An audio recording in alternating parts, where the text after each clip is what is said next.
Something's wrong with my camera. Let's see if I can fix that. God damn.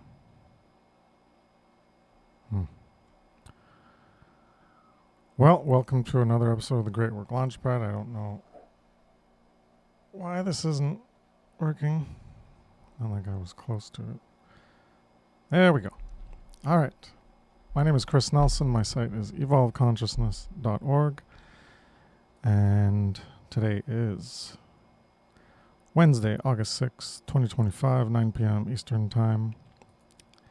And today's Great Work Launchpad will be about the value of the individual and poisoned worldviews.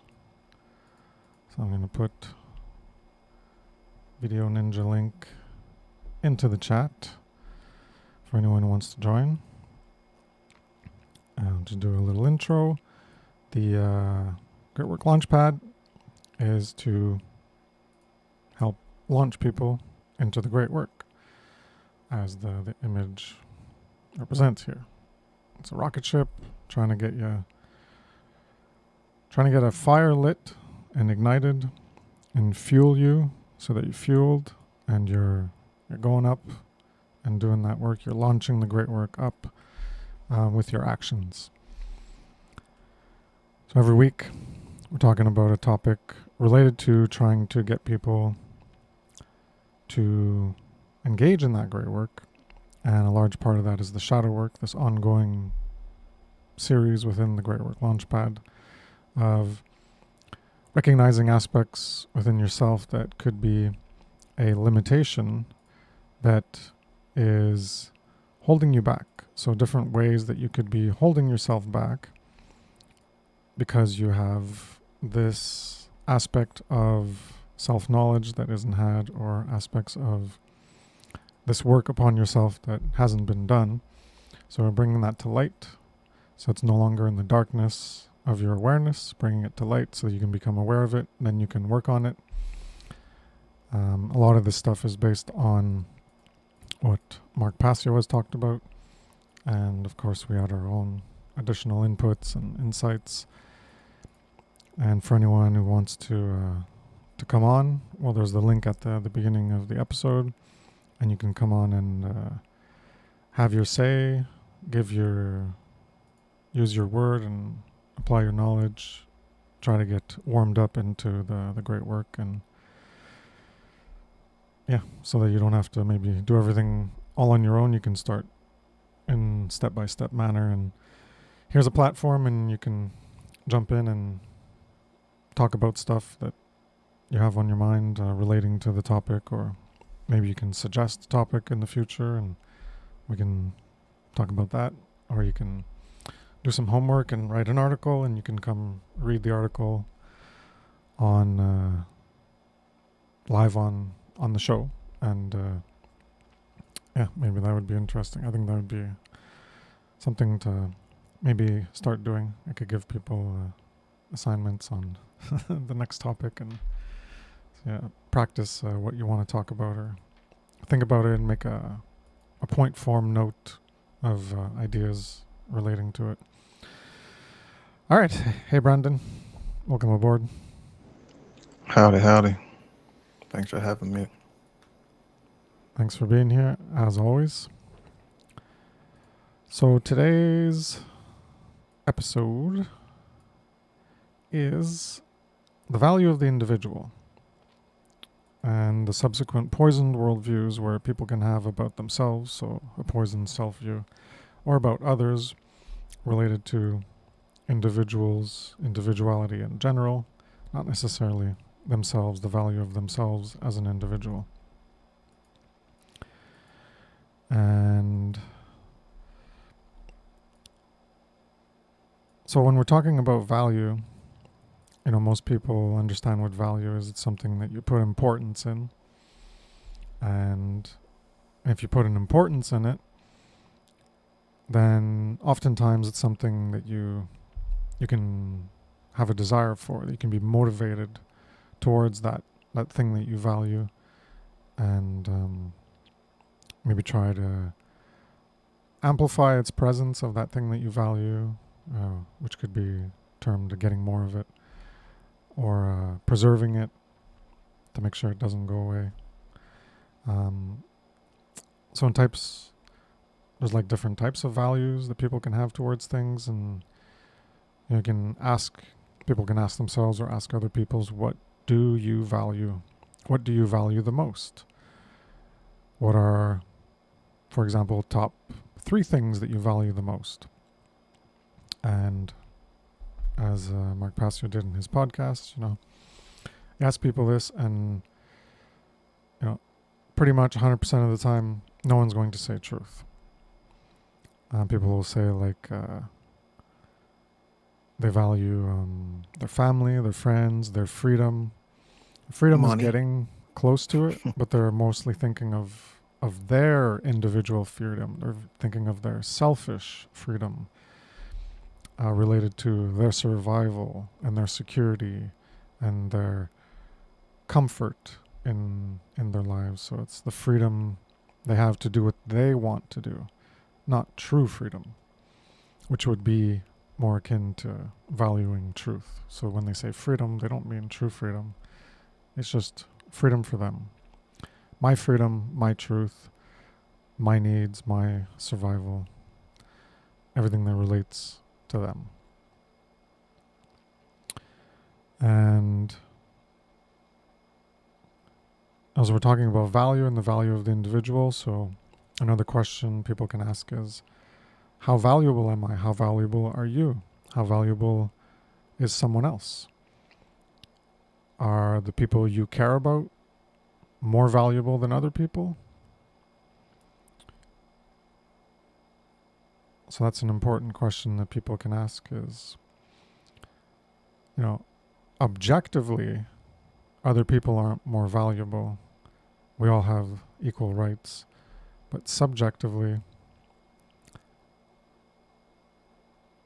those you are most close to, you will value more in your life. And if it came to a decision on some, obnoxious moral dilemma, who are you going to save? Well, you're going to save the person you know, the person you're familiar with, the person you have a connection with, because you value them more. And that's just the way it goes. That's psychology. That's just the way it goes. You're not going to save a stranger over someone you know. And then there's also the aspect of, is a person who doesn't do immoral things more valuable than a person who does immoral things? And that's an interesting one, since we all have equal rights, but when someone's violating their rights, the rights of others, then they have tacitly accepted to, like, I don't want to say give up their rights, but they've denied themselves the right to be free from harm because they've initiated harm, that they've relinquished that reciprocity that is part of don't harm others, they won't harm you. So if you're harming others, then that reciprocity is nullified, and they do that by their own actions. They judge, offend, and insult themselves in that way by their own actions. So I wanted to start with that. Pass it to you, Brandon, if you have anything to say about that. Would you say the word you was looking for was forfeited? Yeah, Would you could you say, oh forfeit, yeah, yeah. yeah, because you still have those rights, but like you say, like if you like if anyone goes out and does violence, then you are putting yourself in a position for someone else to use self-defense on, held against you. So you are actually forfeiting your means to stay protected because you did something held that was morally wrong. Um, I just wanted to define what the word individual was. Because I think it kind of pertains to all of what you're saying and what it encompasses, because a lot of people may view that word as something that's negative, but the individual is one who is not divided, one who is indivisible, inseparable, so when we started off, of course, we talked about, the acceptance of truth and all of that stuff and doing, how the shadow work, so that one can, start to understand these concepts and start to do healthy great work. But I think it's important to understand that at the end of the day, we're all individuals, and unity within the self is what makes us up, and that is one of the most important things. And I just wanted to, get that point, across that the individual is the most important thing in any society outside of truth. Of course, morality and doing the right thing. And I just want to make that clear. I've talked about that, so many times, as much as many other people have. Chris, have you talked about it? But yeah, you know, I just wanted to start off with that, and I'm, eager to see, like where this, conversation goes. Because I know this wasn't going to be, a individual versus a collective, mindset or talk, but I just wanted to, state that. Yeah, for sure. We can talk about that. I have that soon. The Okay. the just the breakdown. In is a negation, and divide dual. Yeah. So the individual is a negation of being divided or dual. So not divided or dual. That's like the etymological root of why that word was created. Yeah. And yeah, so you're. Anyways, we can get to there afterwards. If you Yeah. wanted to say more Yeah. on it, go right ahead.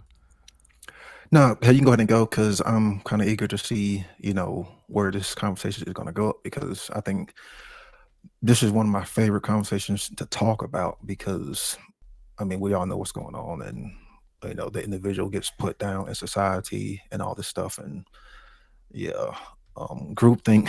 Oh God, like I can just, yeah. I'll let you take over, because I don't want to go on a rant just yet, but yeah.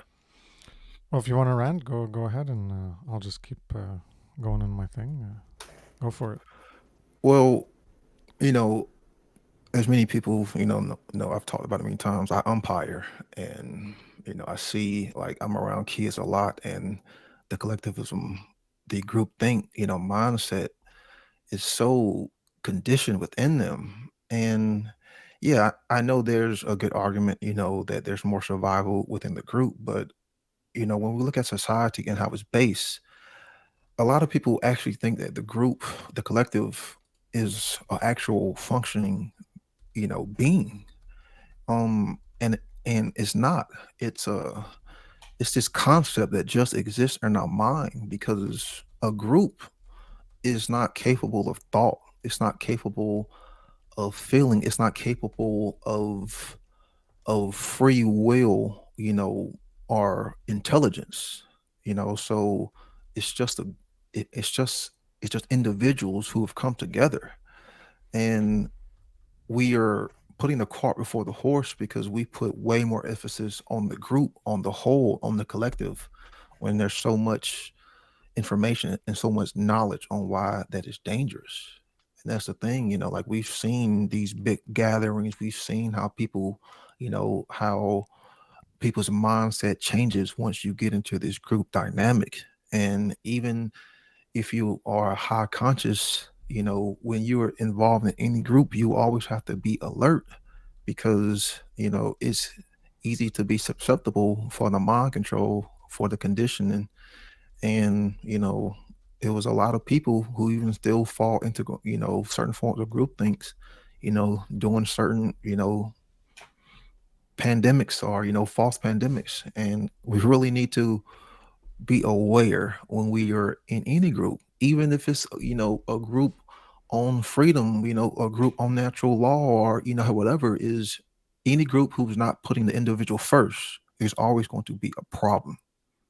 At the end of the day, it's always going to be a problem. I don't care what their group claims. The principle of the individual should always come first, because the individual is the one who can use discernment, who can decide, who has free will. The individual is the one who can feel. The individual is the one who is alive. The individual is the one who is a human being. And I remember, I think it was the great G. Edward Griffin, who's put out a lot of great works, like on this topic. He was talking about, we hear this concept of a forest, but you can't touch a forest, but the forest is made up of trees, but you can touch the individual tree. And that same concept applies to the individual is, we put so much like we put so much emphasis on, the group. We hear things like, oh, Russia or, Iran. What is that? That's just a place, but that doesn't say anything about the individuals there. And we really have to be conscious of all the mind control, putting people into groups. At the end of the day, it's just individuals. And that's where the focus lies. And that's where we have to focus our change on, is to influence, inspire the individual, because it is the individual that has the greatest potential in any given society, that has the greatest gifts. Yeah, well said. I could add on to that, but I'm going to keep it into the flow, because like one thing leads to another that Yeah. opens it up for the other one. So we'll come back to that. Thanks for the input. Before, where am I? Yeah.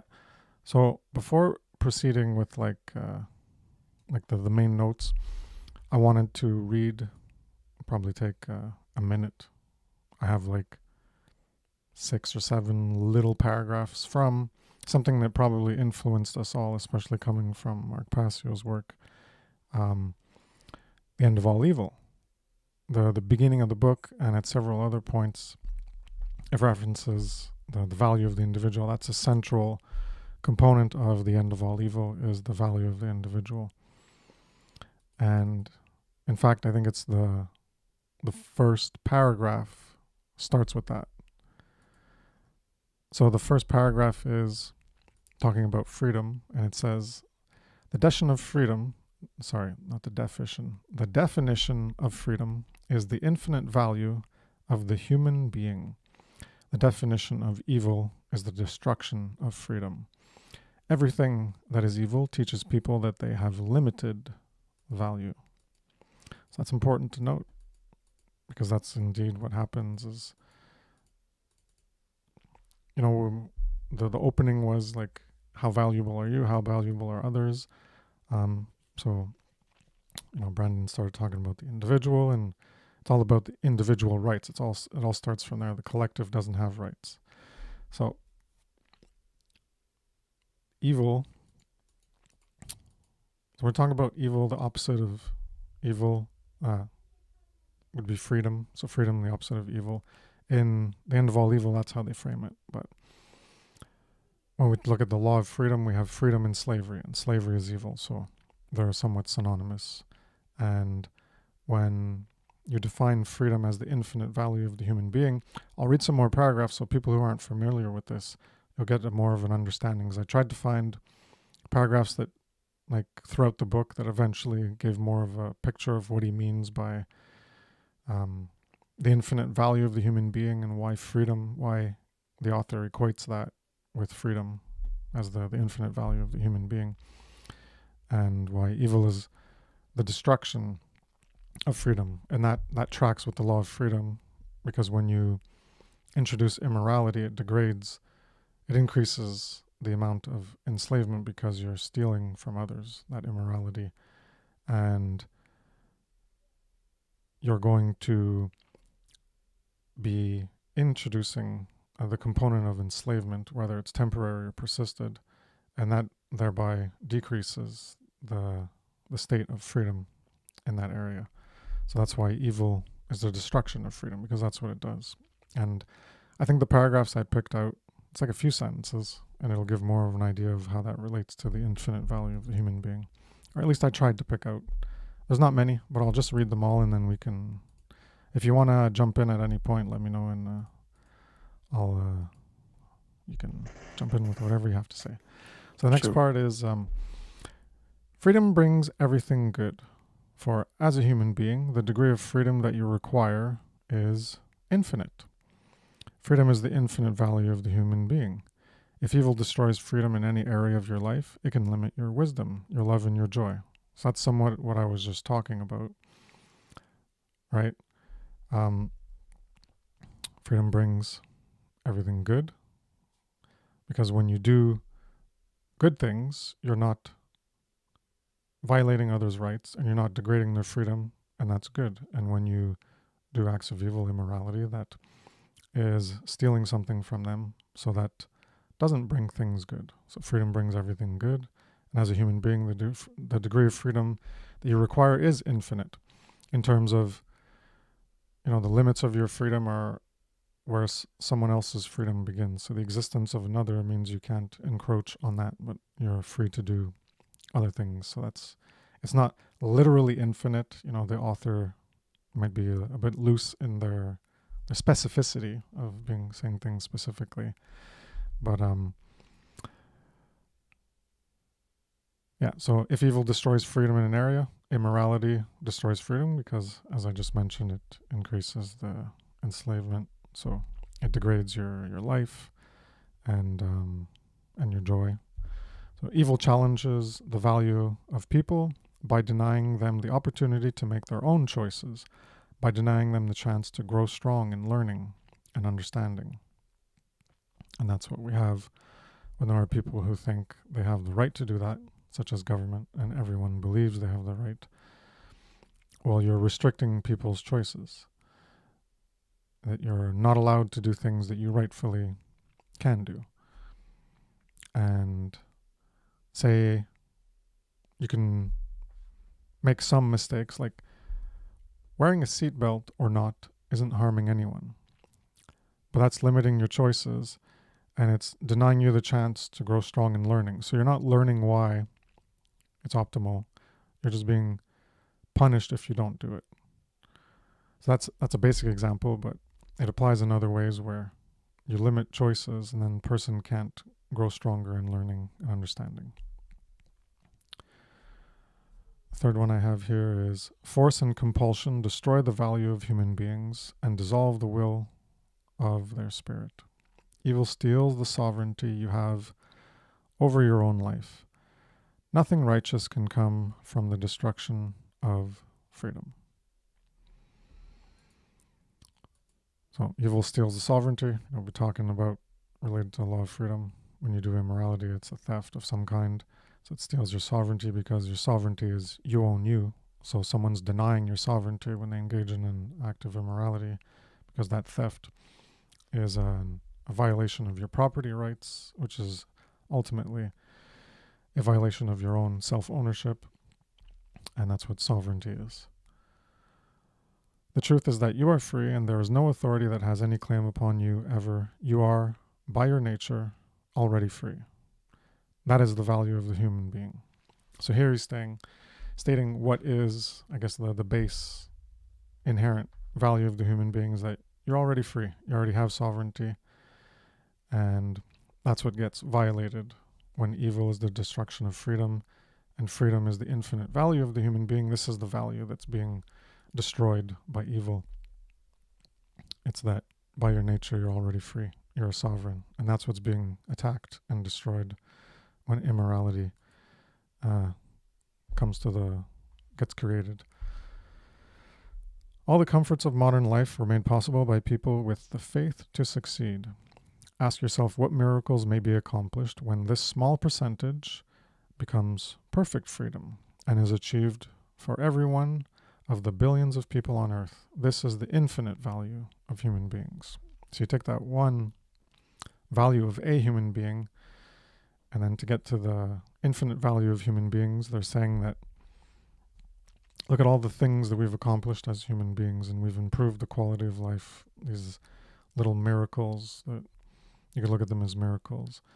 And, all these people, that's why he's talking about making choices, the opportunity to make your choices, and denying the opportunity to make choices. Well, all these people had the freedom to experiment and create things, and the government often steps in and says, you can't do this, you can't do that. So that restricts our potential to create things and create better things.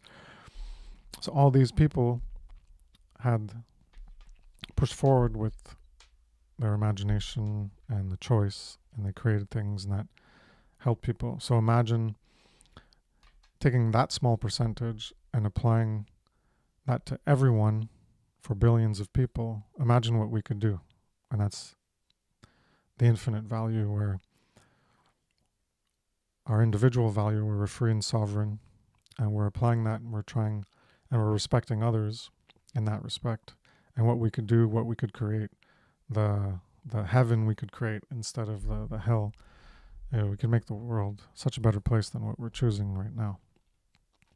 And the last one I have is: personal sovereignty is the end of evil, when every person on earth will defend themselves and those they love.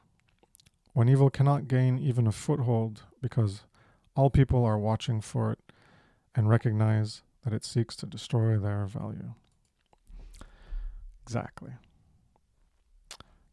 And that's what it takes for true freedom that I went into in my presentation on true freedom, that it's true freedom is for all, by all, or at least by the majority. Because if you're not willing to lend a hand, let's say one person or a small group is being violated by a larger group, well, it takes people united. You have to be morally united, or else true freedom doesn't last. People have to be ready to defend others. Otherwise, when you're in peril and you need the help of others, well, if you weren't willing to do it for them, why should they be willing to do it for you? So everyone has to be willing to do it. And right now we're prevented from doing that because of the destroying of our choices, of that choice potential, by the authorities who say we don't have the right to do it. Only they have the right to do it. So you want to add anything on those 7 or 8 quotes from the book? Sure. You mind if I give a quick shout out real quick? Sure. Because, you brought up the end of all evil. And if anyone's not familiar with that book, Chris Jansen is selling it on his website. Selling some found a printer along with someone else, and they're selling copies. So you can check out his website at nevil.life. Yeah, nevil.life. And then hopefully you know how to navigate through a website, can find links to the book.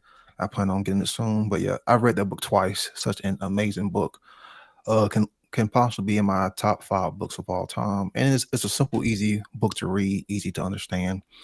But people don't understand that freedom requires the imagination. I've always said, freedom is infinite possibilities with ultimate responsibilities. And of course, I'm talking about for the individual, because in a free society, there's going to be an infinite means of doing something. There's not going to be a one shoe fits all. But then we also have to understand that the level of responsibility that's going to come along with that the individual has to be willing to maintain and endure.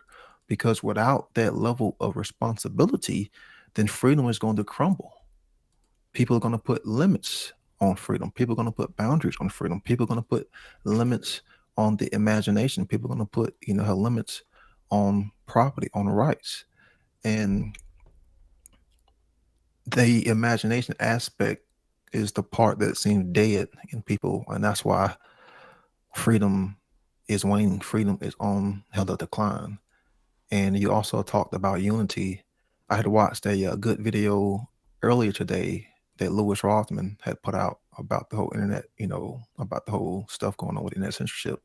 And he was talking about how, of course, the people pushing this, they're all united. And yet the people who is affected by this, they're fighting in the comments, trying to determine if it's left or right. It's like, no, it's not left or right. It's just tyranny. And because we're so disunited, like we're so disunited within ourselves, we can't even see, we can't even imagine anything outside of that health division. And therefore we can never, create different conditions to even change the condition we have now. And that's the problem, is because we're not unified within ourselves.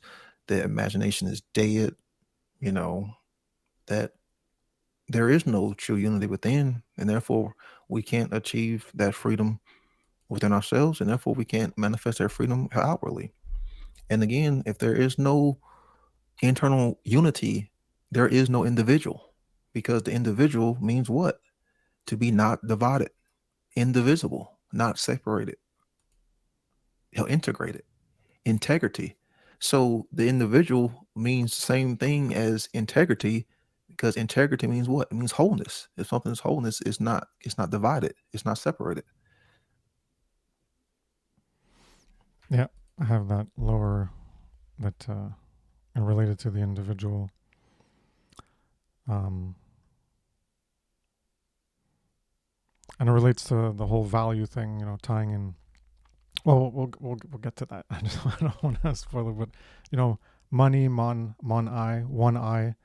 I, the individual is one, so you have to be united. What does that mean? Integrated, coherent, non-contradictory. What does that mean? Well, that's our Yes. thoughts, emotions, and actions being united. That's what that means.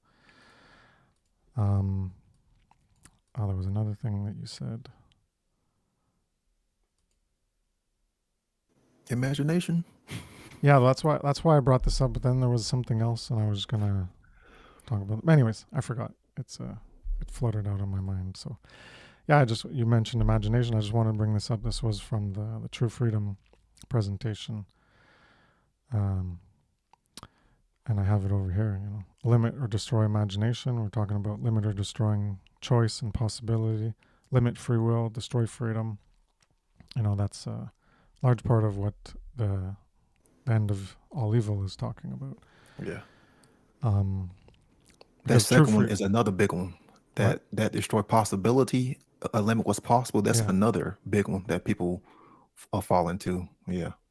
Well, that's how you get there, because you need imagination to see what's possible, and that's what true Yeah. freedom is the infinite possibilities, and that's what people are conditioned or influenced to be afraid of, because this means the possibility of chaos.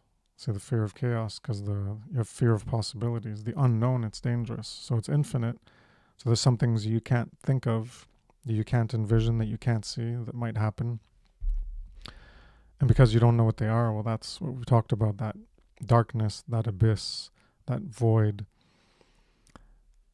that when you have a question and you don't have an answer, that creates that. So here you have infinite. Well, that could be anything. Well, anything that's that unknown, and that's dangerous. So then those fear of possibilities, since true freedom requires infinite possibilities, the possibility of chaos. Those infinite possibilities are the possibility of order and chaos. Well, if you're going to fear those infinite possibilities, then you're essentially fearing freedom, because it's dangerous. And then that's why people have this, probably not conscious, but this unconscious recognition of a fear of freedom, where they don't want to be free. Yep. At a subconscious level, because all of this is like, whether they know it or not, I'm sure in some manner, the intuitive or subconscious processing of information, of that intuitive logic. That's how I view intuition. It's unconscious logic. It's an automatic logic process. It's not your conscious mind connecting the pieces. It's at the subconscious level. So there's at the subconscious level, I think I believe this, that there's like these implicit connections being made at a logical level of comparison, where they don't want freedom. And whenever you try to talk about removing government, they fear all the things that could happen. And that's exactly this. All these possible things, and the things they won't have because they're not coercing people and stealing their money to pay for the things. They don't want to go the hard route of cooperating and figuring out the way to do it through cooperative means to provide the things that they want, where everyone voluntarily pitches in. So they prefer an immoral world, and they don't want they don't want true freedom. They just don't want it at all. It's like, get away from me. I'm not interested. I want my safe slavery, and that's it. And I wanted to bring this one up, related, since we're talking about unity and integrity. Well, this is what we're talking about here: unity consciousness, the true I individual. When you're not in disunity consciousness, you're in unity consciousness, because as you think, so you feel, and so you do, and it's all in harmony. And right now, um, even us, we can think and feel to be right, but our actions, we are being limited by government, so we can't do everything. We're being restricted in our potential because we don't have the strength of numbers, the principle of quantity, as I refer to it, to support each other in moral unison and be able to engage in that process where we can be fully, completely united in our actions without, having our life extinguished because we live in moral unity. So we need the numbers, and that requires first the mindset of people to change so that we can then act differently in the world and actually change things. Another thing with freedom, a lot of people think freedom is going to come in some afterlife, some religious dogmatic bullshit. Um, I've actually had someone tell me,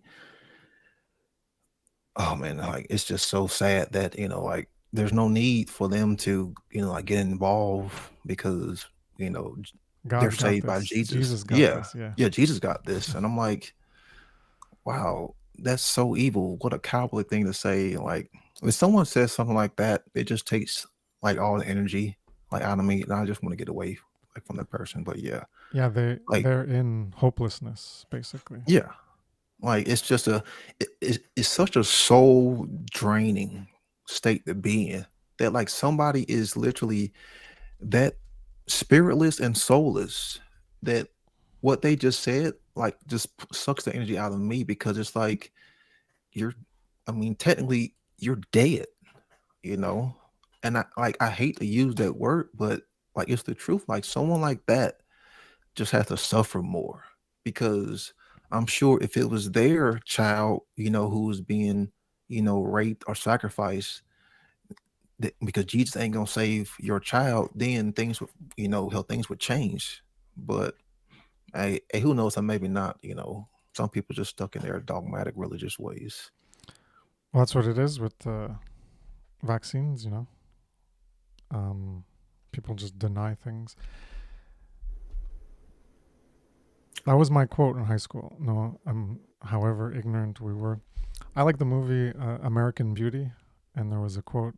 Ricky Fitz, the character in there, he says, "Never underestimate the power of denial," and that was my quote in my yearbook, Mm, graduation yearbook, that I put. yeah. Never underestimate the power of denial, and it's always, it's so true in so many aspects of life. But as I was referring to the vaccines in general, is that people are in such denial, they're in such belief in the expertise and authority that there has to be no problems with it. It's completely safe and effective. That, as you were referring to, that even if it would happen to their own child, they would still continue to believe. They would be like, no, it's something else because this is safe and effective. It's impossible that it could cause any problems whatsoever. Yeah. Impossible. So it has to be something else. I Denial. just read. Oh, sorry. Yeah, I was just saying denial. That's what it is. It's funny you brought that up because I like about 2 minutes before you started this, I read a post on some YouTube. He had like 2 million views, and like his channel just popped up, and I just clicked on this post because it had mRNA, vaccines, and I wanted to like just to see like what he was going to say, and he was just dick riding them, like just so ecstatic. You're like, yeah, they're, using them to do research on like cancer and all these Oh yeah, treatments. plug And and I'm play, just like, man. That was the dream of it. yeah. I'm like, wow, man. And then like people in the comments are trying to make it like, like this political issue, which is not. It just shows like the division. Everyone trying to make stuff so, politicized. It's like Mm-hmm. this has nothing to do with politics. This has to do with right and wrong, and sovereignty. And oh man, it was just such a sad state, a disgusting state, because the comments were like kind of hyping this, like hyping the crap up too, and just making it like political, and it was just nonsense. Yeah. And someone like this who has 2 million subscribers can do a lot of damage. You know, can do a lot of freaking damage. Can do a lot of you know mental harm to people, spreading incorrect crap like that, because a lot of people are gonna buy it and then just believe it. Yeah.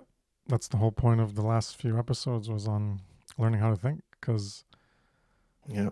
someone can shoot bullshit at you, but, well, don't you know how to think? Don't you know how to verify? Well, if you can't verify it, then you're just believing in it. And that's one thing I wanted to mention. Like, so it's like all, yeah, science, yeah, technology, oh, it's gonna save us, woohoo. That's what people are like. It's on this, like, I guess, hopium train about it all. And when the mRNA injections were being developed, there were people doing research. And you can go back to Moderna. Moderna was a failing company. They had their, like, all their investment money, that things were going nowhere. It was all failing. And this was like, for them anyways, Pfizer has been doing good, but for Moderna, they had tried mRNA technology, and it's in their documents and everything, so you can go look from their own mouth. Yep. So you can say, well, maybe they were lying about themselves, but most likely they were being honest, because they had to be. And they were talking about how mRNA wasn't working. The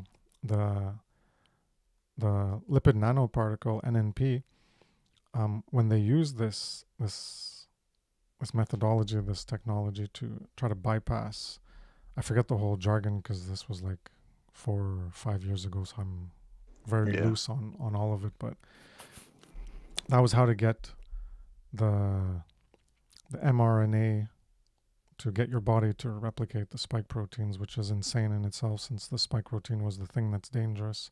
But let's just make more of it, and that's going to be better. Obviously, it isn't, as we know. So people were warning about the dangers, but in the original research that they were doing, the LNP was dangerous in itself. This was before the spike protein. This was just with the mRNA technology. And it created so many issues that it was a failure. Yep. And then 3 years later, nothing changed. But all of a sudden, hey, who cares about the failure? Let's just go forward with it, because the government wants it and they're paying and they're going to give us immunity. But the failure was still there. They didn't solve it. So, all this was just ignored, and it's all about making money. It's not about helping people. They knew about the problem, the dangers of the lipid nanoparticle methodology, and so I just wanted to mention that because that's what people value. People value money over truth, over morality, over doing the right thing. People value money over freedom. That's part of and this that's the talk. problem. Yeah, when they came up with the first few companies, there was Pfizer and Moderna. Boy, their stocks went. People were like, "Oh, they got a contract for from real. the government. Let's buy the stock because they're gonna make a lot of money." So there you go. People just don't give a shit. All they want to do is make money. And so this is a good conversation. I'm glad we'll be able to continue next week. We'll continue a bit more here. So we mentioned money. We'll get into money later on. I have it later in my list. So after reading the End of All Evil here, I was getting into, we're talking about money. We mentioned, so we're talking about value. We mentioned money and how people value themselves. Well, this is based on how people see things. It's based on their perception, and that forms beliefs, and they have information coming into them.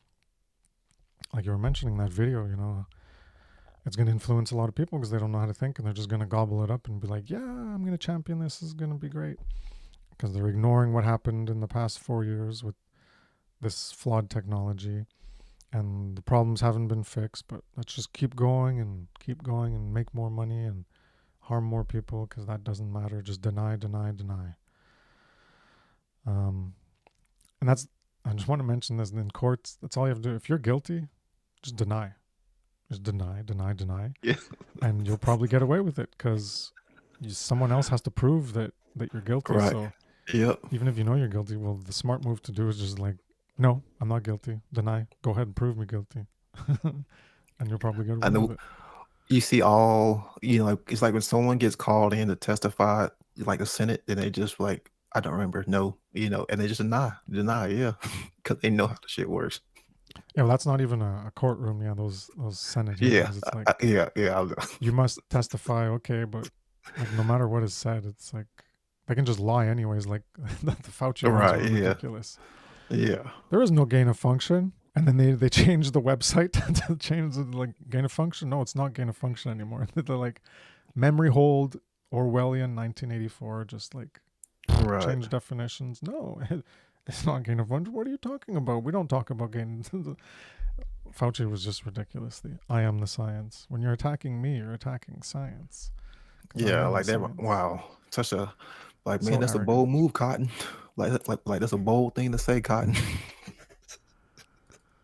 So all these influences forming our perceptions from birth to now, that's what shapes us.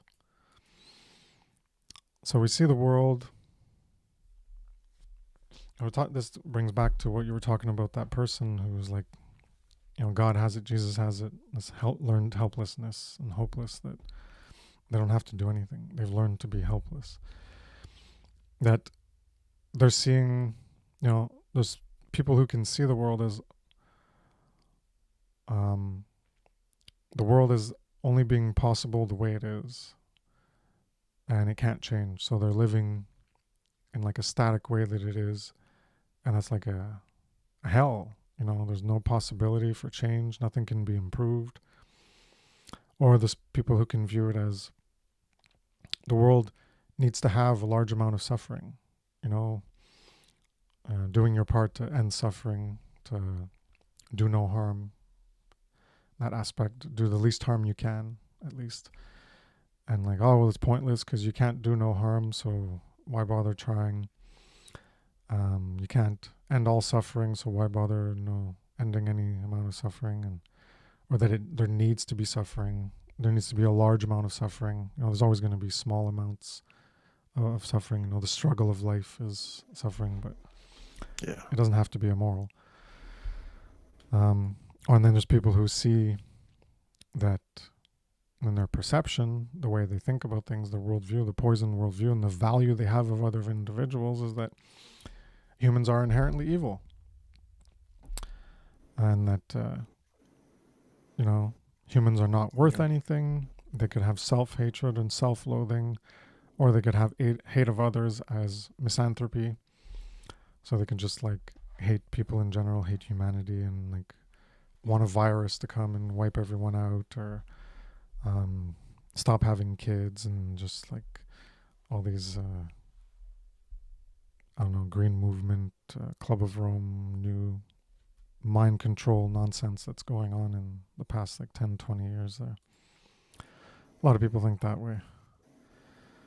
And you could also have the positive side that's poisoned because it's not realistic, where, like, oh, we live in a great, rosy colored glasses, it's already a great world, there's no wrong, everything's good.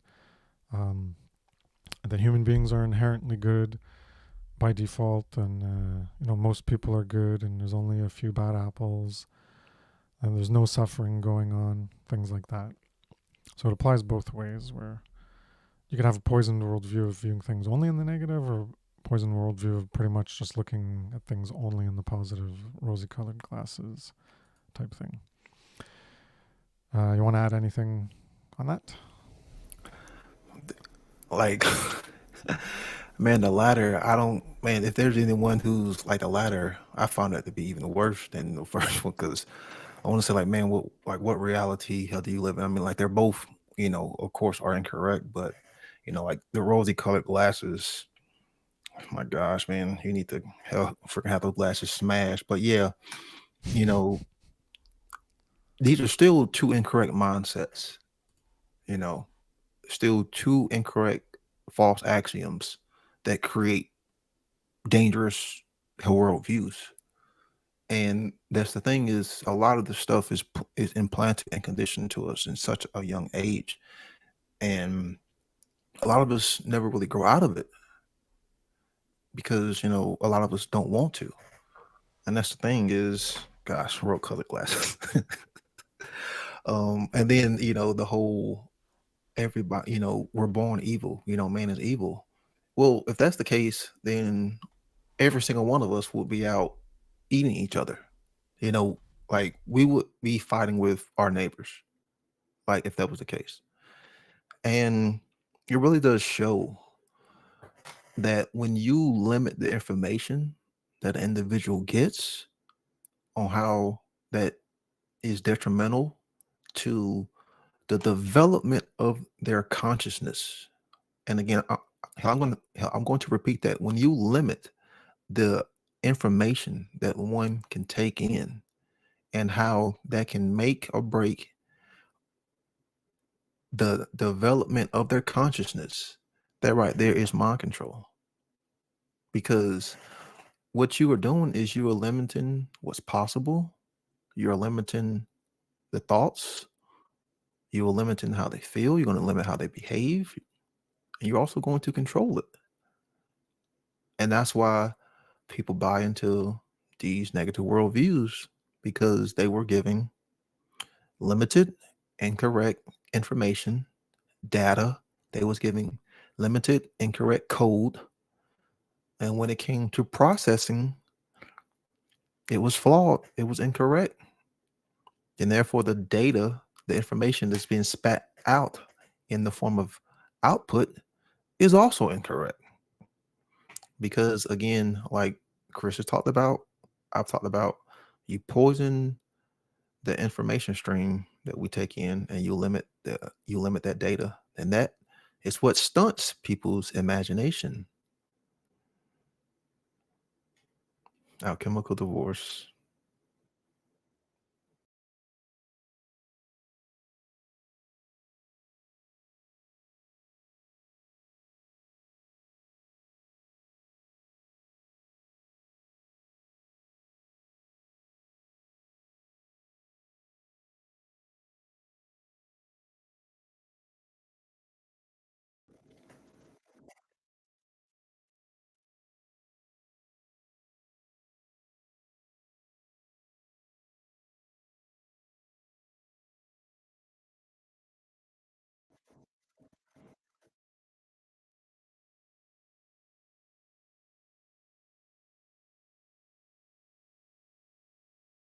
Yeah.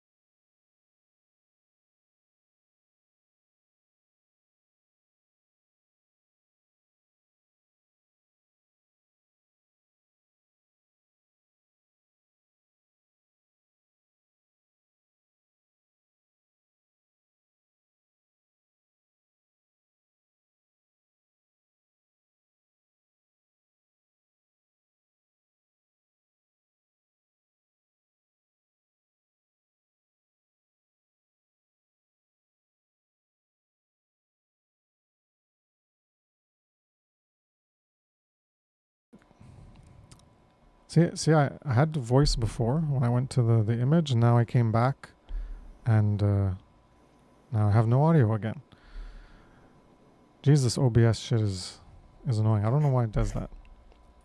But So hopefully it wasn't held that long.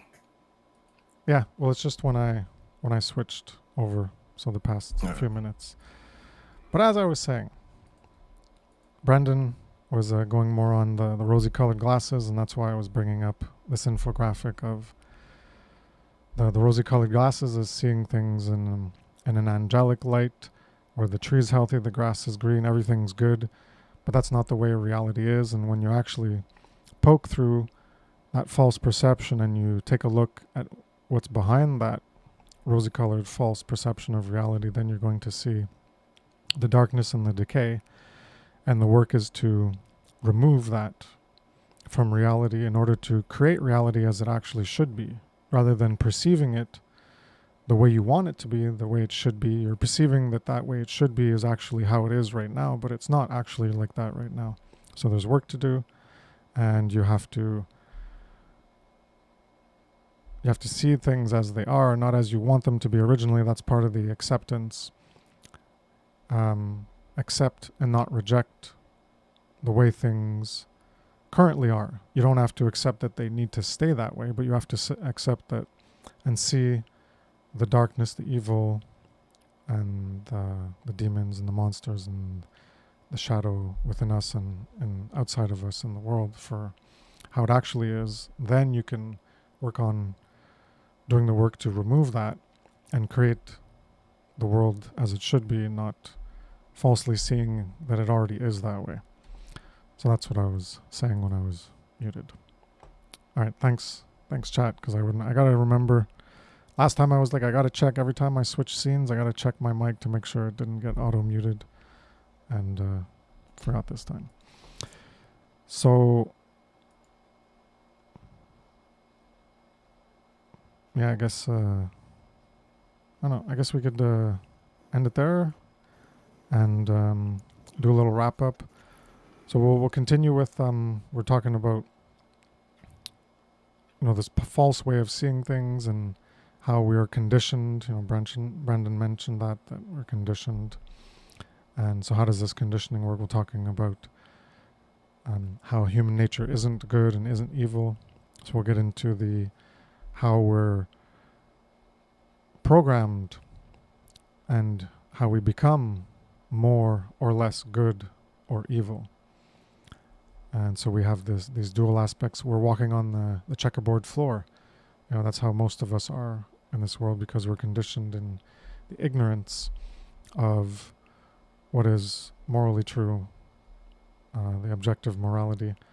And so we're on that checkerboard floor of when we're walking through the game of life, we are stepping on squares that are light, so we do things that are light, representing good, and we step on the dark squares representing things that are wrong, evil.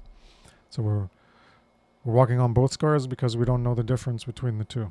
So we're living on the checkerboard floor, and that goes with the first degree tracing board and Freemasonry, things like that. So that would be interesting to pick up from there and keep going with this aspect of the value of the individual and the degradation of that and the poisoned worldview. So tune in next time. Same bat time, same bat channel. Did you want to say anything in closing? I went back and rewatched The Matrix 2, Kill again, just because, you and I had did that episode a couple of weeks back and, done so many episodes, and it always comes up. But, the part when the Oracle's talking about, there's a program for this, or, pretty much telling Neo there's programs for everything. And then she even talked about, how there's programs that are, pretty much doing what they're not supposed to do. And that's what people need to understand is there are programs everywhere. We take in programs all the time. There are good programs and then there are negative programs. And it's up to us to choose which programs we take in. Because those programs have effects, And just like, you saw in the movie, you know what happened when a program went rogue and started to take over. It was like they had cancer. And that's what's happening, to help to us. Is we've taken in so many negative programs that it's having a decay-like effect in our consciousness and we are pushing that decay out to where it's destruction and chaos toward all life forms, toward nature. So humanity is turned into Agent Smith, unfortunately, because we're just running negative programs. But there's still a way out. So I'll close it on that.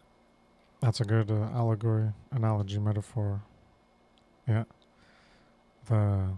Because the Matrix, so these programs are in the Matrix, and Matrix is a prison for your mind. It's enslaving the mind to keep the body enslaved in that allegory, to harness our energy.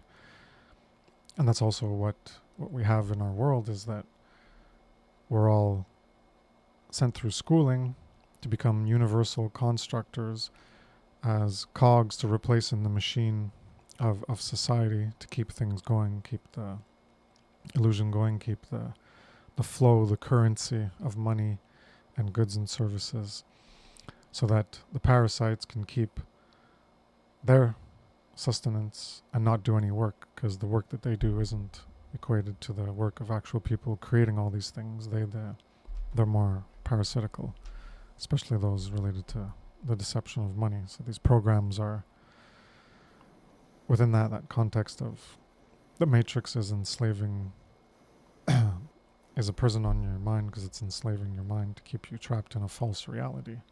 Well, that's what those programs do. And that's these poisoned worldviews that keep you trapped in a false perception of reality. And that's the alchemical divorce infographic is a good segue to that. Thanks for bringing that up. That was a good point to end it on. So, next week I'm starting my job on Monday. I got a new job, and congratulations, so, man. Thanks. Things should be okay. I don't think it'll be too hectic there. So show should still be on, and we'll continue with the value of the individual and the worldview poisoning, and talk more about it. And maybe we can think of more Matrix references, since that's the greatest movie ever made, in my opinion, anyways. And that'd be cool to talk about. So have a good night, everyone. Take care.